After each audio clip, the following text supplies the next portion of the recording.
തിരുവനന്തപുരം നഗരത്തിലെ സാംസ്കാരിക ഇടനാഴി, രാത്രിയെയും പകലിനെയും ഒന്നിപ്പിക്കുന്ന നൈറ്റ് ലൈഫിനുള്ള പ്രത്യേക ഇടം. അങ്ങനെ പല പല സ്വപ്നങ്ങൾ ഉണ്ടായിരുന്നു മാനവീയം വീതിക്ക്. പക്ഷേ ഇടയ്ക്കിടയ്ക്ക് ഇവിടെ ഉണ്ടായ കാഴ്ചകൾ ഇപ്പോഴും നൈറ്റ് ലൈഫ് മലയാളി അർഹിക്കുന്നില്ല എന്ന് തെളിയിച്ചു. 2023 ഓഗസ്റ്റ് 26-നാണ് മാനവീയം വീതി തുറന്നുകൊടുത്തത്. പിന്നീട് ഇങ്ങോട്ടുള്ള 1.25 വർഷം 12 അടിപിടി കേസുകൾ റിപ്പോർട്ട് ചെയ്തു. നഗരത്തിലെ പ്രധാന പോലീസ് സ്റ്റേഷനായ മ്യൂസിയത്തിലെ പോലീസുകാർക്കും മാനവീയം വീതിയിൽ രക്ഷയില്ല. 22 കഞ്ചാവ് കേസുകളാണ് കഷ്ടിച്ച് 200 മീറ്റർ റോഡിനുള്ളിൽ നിന്ന് മാത്രം 1.25 വർഷത്തിനിടെ റിപ്പോർട്ട് ചെയ്യപ്പെട്ടത്. കേസുകളുടെ എണ്ണത്തിൽ വൻ വർധനയുണ്ട്. ആയുധം ഉപയോഗിച്ചുള്ള അക്രമങ്ങളും ഏറെ.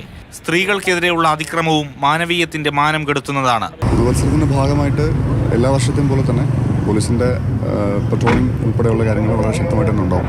ആന്റി സോഷ്യൽ എലമെന്റ്സ് ഉള്ള ആൾക്കാരുടെ പ്രസൻസ് ഇവിടെ ഉണ്ടാവുകയാണെന്നുണ്ടെങ്കിൽ തീർച്ചയായിട്ടും പോലീസിന്റെ ഭാഗത്ത് പ്രിവെന്റീവ് ആക്ഷൻ ഉൾപ്പെടെയുള്ള കാര്യങ്ങളിൽ കൂടുതൽ ഫോക്കസ് ചെയ്യുന്നുണ്ടാവും. വൻ പോലീസ് സന്നാഹത്തിന്റെ നിരീക്ഷണത്തിലായിരിക്കും ഇപ്രാവശ്യവും മാനവീയം വീതിയിലെ പുതുവത്സരാഘോഷം.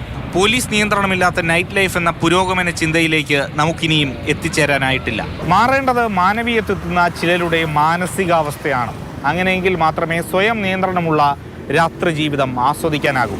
സജീവ് കുമാറിനൊപ്പം AK സ്റ്റെഫിൻ, മാതൃഭൂമി ന്യൂസ്, തിരുവനന്തപുരം.